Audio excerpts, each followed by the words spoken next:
Hello viewers, welcome to your channel student care pharma. Thumbnail देख के समझ गए कि आज का टॉपिक प्रोडक्शन ऑफ पेनिसिलिन के ऊपर होने वाला है। इंटरनल सेमिस्टर एग्जाम के लिए बहुत इंपॉर्टेंट है। चलिए शुरू करते हैं। Production of penicillin by fermentation process. P chrysogenum strain is used for this process. Penicillium का क्राइसोजेनम एक पेनिसिलियम ऑर्गेनिज्म का स्ट्रेन है जो पेनिसिलियम प्रोडक्शन में यूज होता है। First one, inoculum preparation. ये starter culture is needed for inoculation. Inoculum preparation के लिए एक कल्चर मीडियम चाहिए। After targeting growth on solid media, 1 or 2 growth stages should allowed in second flux culture to create a suspension which can be transferred to seed tanks for further growth।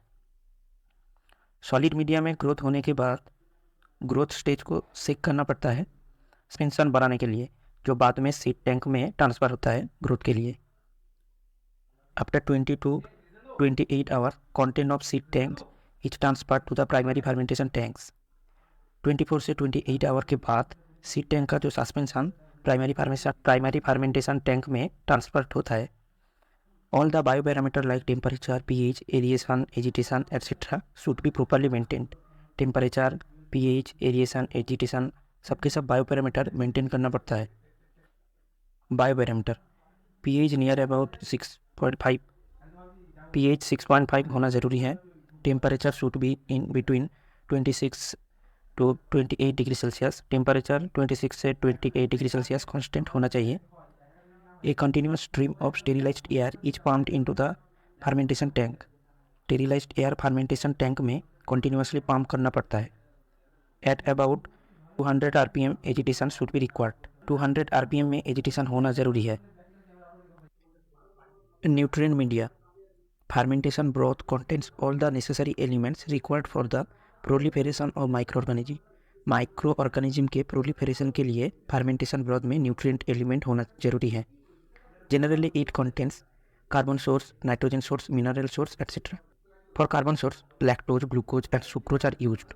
Carbon source के लिए lactose, sucrose and glucose use होता है। For nitrogen source ammonium sulphate, ammonium acetate etcetera are use. Nitrogen source के लिए ammonium sulphate, ammonium acetate use होता है। For mineral source phosphorus, sulphur, magnesium, zinc, copper, iron are used.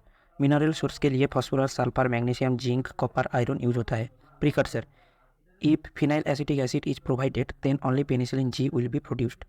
If phenyl acetate provide होता है तब penicillin G produce होता है। Hydroxy phenyl acetic acid is provided as precursor for penicillin X production. मतलब ये हाइड्रोक्सीफिनाइल acetic acid provide होता है तब पेनिसिलिन एक्स प्रोड्यूस होता है। If phenoxy acetic acid is provided then penicillin B is produced. Phenoxy acetic acid provide होता है तब पेनिसिलिन बी प्रोड्यूस होता है। Antifoaming agent, lard oil, octadecanol and silicones are used as antifoaming agent to prevent foaming during fermentation. Antifoaming agent like lard oil, octadecanol और silicone fermentation process में use होता है foam production बंद करने के लिए। Recovery, the recovery process of penicillin is carried out in following 3 successive stages.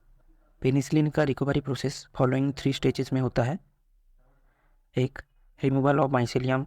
2, counter current solvent extraction of penicillin. 3, treatment of crude extract. I hope आप लोगों को आज का टॉपिक समझ में आया।